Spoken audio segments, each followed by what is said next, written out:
وہ ذہنی دباؤ کا شکار رہے اور بالآخر 2 جولائی 1961 کو اپنے ہی گھر میں کیچم ایڈاہو میں انہوں نے اپنے آپ کو ختم کر لیا۔ تو اب ہم بات کرتے ہیں فیئر ویل ٹو آرمز کی سمری پہ۔ فیئر ویل ٹو آرمز 1926 سے 1928 کے درمیان لکھا گیا اور 1929 میں منظر عام پر آیا۔ امریکہ اور بیرون ملک اس ناول کی سیٹنگ ہے۔ فریڈرک ہینری اس ناول کا ہیرو ہے، زیادہ تر فرسٹ پرسن میں اور کبھی کبھار سیکنڈ پرسن میں وہ اپنی کہانی بیان کرتا ہے۔ لیفٹیننٹ فریڈرک ہینری ایک خوبصورت امریکی نوجوان ہے۔ وہ اٹلی میں آرکیٹیکچر کا طالب علم ہے۔ پہلی جنگ عظیم چھڑ جاتی ہے۔ اسے بچپن سے فوجی بننے کا شوق تھا۔ اس کی بینائی کمزور ہے۔ وہ ایمبولینس ڈرائیور کے طور پر اٹلی کی جانب سے جنگی محاذ پر خدمات انجام دے رہا ہے۔ سردی کا موسم شروع ہے۔ جنگ اپنے اختتام کو پہنچ رہی ہے۔ ہینری اٹلی کی سیر کرنے کا منصوبہ بناتا ہے۔ سردی کے بعد موسم بہار میں وہ واپس لوٹتا ہے۔ پاس ہی برٹش ہاسپٹل ہے۔ وہاں اس کی ملاقات کیتھرین بارکلے سے ہوتی ہے۔ وہ ایک انگریز نرس کی معاون ہے۔ رینالڈی ہینری کا دوست ہے۔ وہ کیتھرین بارکلے سے دوستی کرنا چاہتا ہے۔ جب ہینری اور کیتھرین کی دوستی عروج پر آتی ہے تو رینالڈی پردہ اسکرین سے ہٹ جاتا ہے۔ کیتھرین کے منگیتر کی موت ہو جاتی ہے، جس کی وجہ سے وہ شدت غم سے نڈھال ہے۔ وہ اپنے غم کو بھلانا چاہتی ہے۔ وہ محبت کی متلاشی ہے۔ وہ ہینری میں دلچسپی ظاہر کرتی ہے۔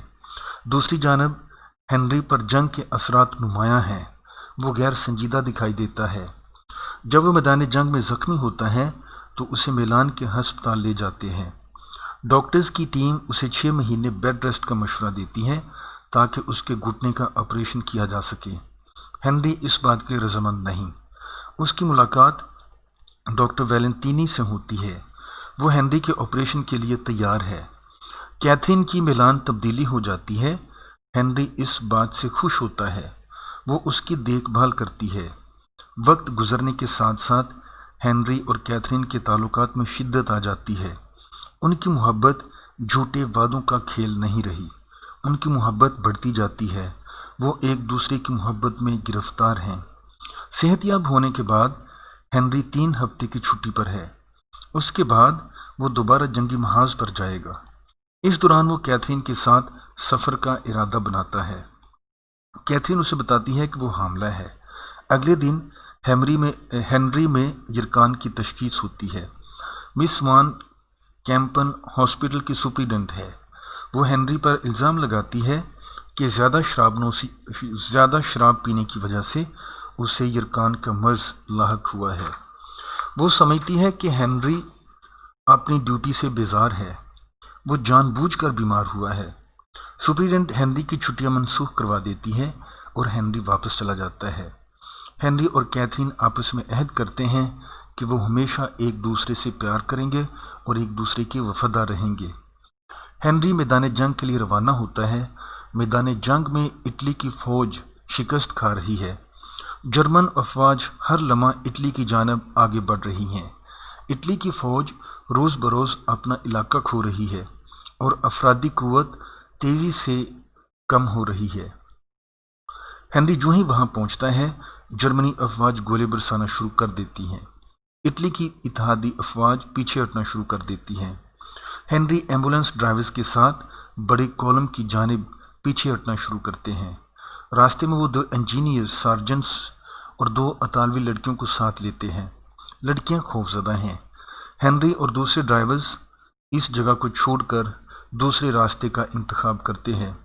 ان کا خیال ہے کہ متبادل راستوں کے ذریعے وہ جلدی واپس لوٹ جائیں گے۔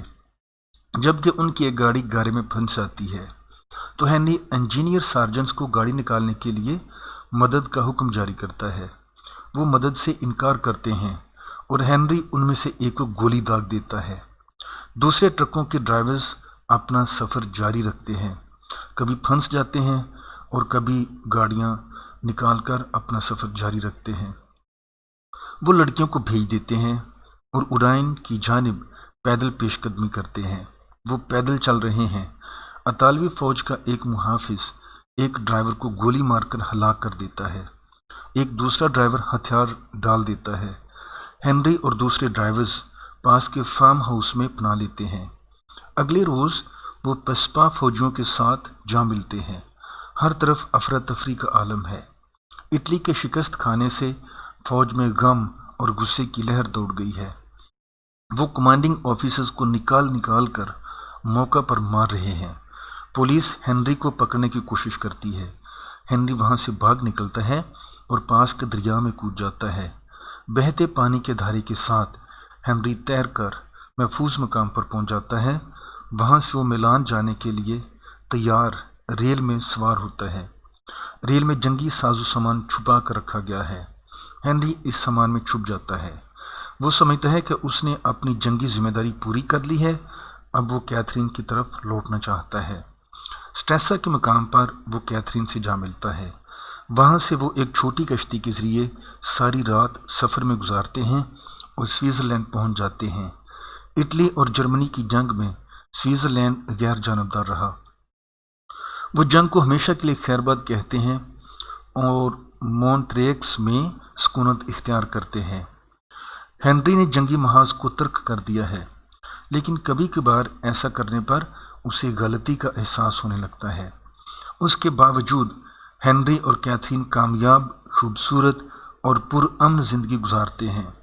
موسم بہار میں وہ لوزین آ جاتے ہیں کیونکہ ہاسپٹل اس کے بہت قریب ہے۔ ایک دن صبح کے وقت کیتھرین درد ذیل میں مبتلا ہوتی ہے۔ کیتھرین کی جسمانی ساخت بچہ جننے میں دشواری کا سبب ہے۔ اسے بڑی تکلیف کا سامنا ہوتا ہے۔ اس رات وہ ایک نوزائیدہ بچے کو جنم دیتی ہے، یعنی بیبی بوائے کو، اور زیادہ خون بہنے کی وجہ سے دم ٹوٹ جاتی ہے۔